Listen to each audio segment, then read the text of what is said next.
Bienvenue sur WiseCat. Dans cette vidéo, on va voir comment faire une comparaison par année grâce au langage DAX.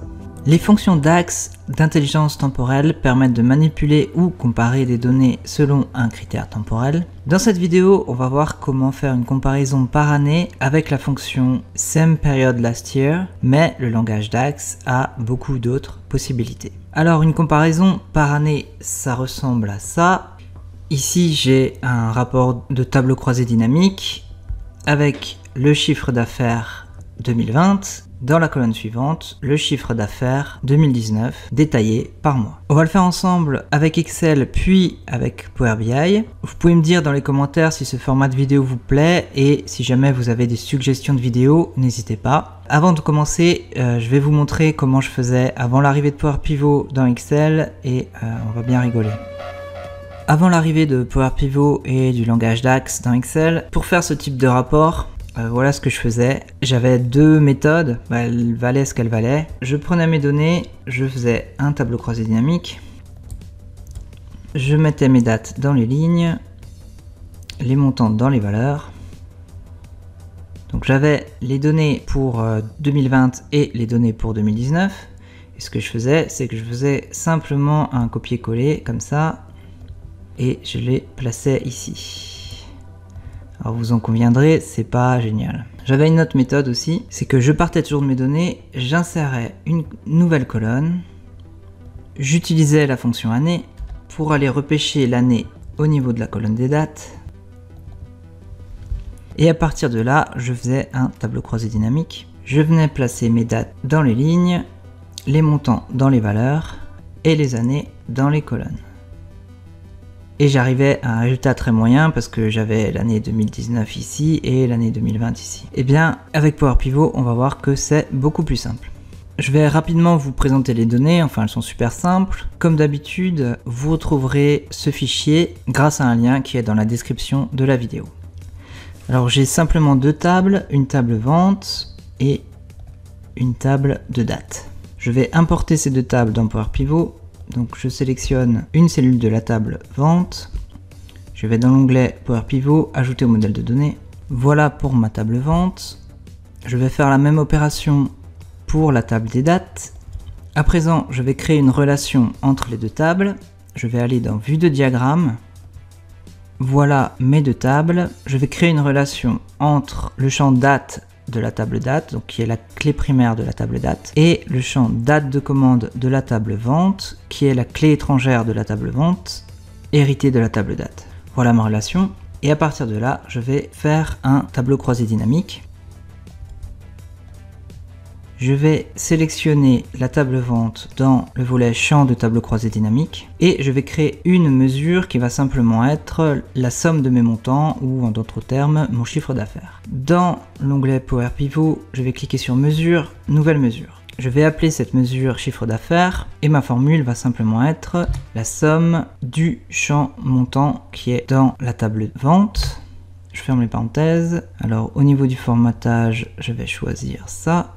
Ok, voilà donc mon chiffre d'affaires total et je vais le ventiler grâce à la table date, donc simplement par date ici, et voilà mon chiffre d'affaires journalier. Je vais ajouter une deuxième mesure qui va utiliser une fonction qui s'appelle Same Period Last Year qui, comme son nom l'indique, va rechercher le montant à la même période l'année dernière. On y va, à nouveau une mesure, je vais l'appeler par exemple N-1. Je vais utiliser la fonction calculate, puisqu'en fait, aller rechercher une valeur l'année dernière revient à filtrer la mesure chiffre d'affaires. Donc la mesure que je vais filtrer, ça va être le chiffre d'affaires, point virgule. Au niveau du filtre, je vais utiliser la fonction Same Period Last Year, et ici, je vais utiliser le champ date de la table date.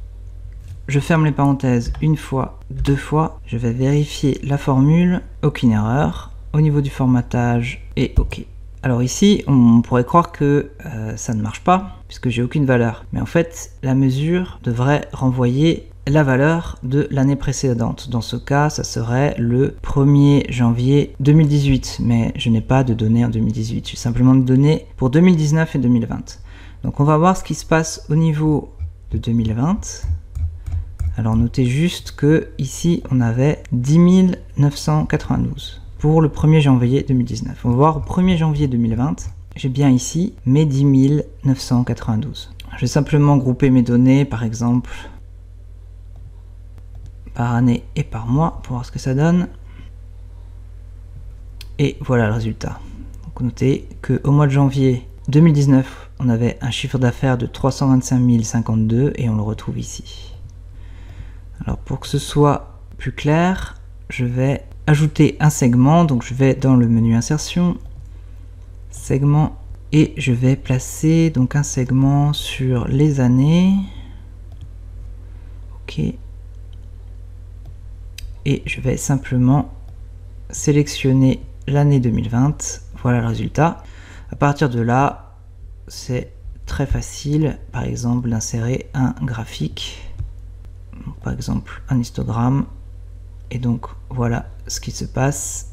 Le chiffre d'affaires de l'année ici et le chiffre d'affaires N-1 est ici. Ok, si vous êtes chaud, on va faire la même chose avec Power BI Desktop. Ça permettra aussi un peu de revoir les manipulations, puisque c'est presque la même chose. Me voilà dans Power BI Desktop.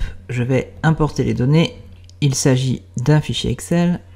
Je vais importer les tables date et vente chargées. J'ai mes deux tables qui ont été chargées ici. Je vais créer une relation entre les tables. La relation va s'effectuer à partir du champ date de la table date, qui va être relié au champ date de commande de la table vente. Voilà la relation qui a été créée.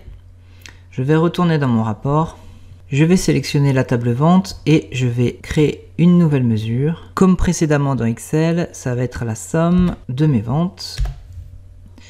Et je vais simplement l'appeler chiffre d'affaires. Entrée. Ma mesure est ici dans ma table vente. On peut voir la petite calculatrice. Je vais insérer une matrice.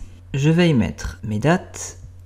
Et je vais y mettre mon chiffre d'affaires. Alors je vais un petit peu augmenter la taille de la police pour qu'on puisse voir quelque chose. Je vais aller dans format, valeur.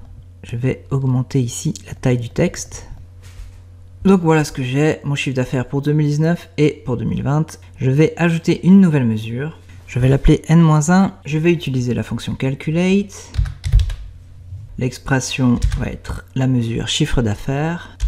Et pour le filtre, je vais utiliser la fonction same period last year sur le champ date de la table date. Je vais fermer les parenthèses deux fois, entrée. Je vais venir placer ma mesure N-1, donc qui est ici, dans ma matrice.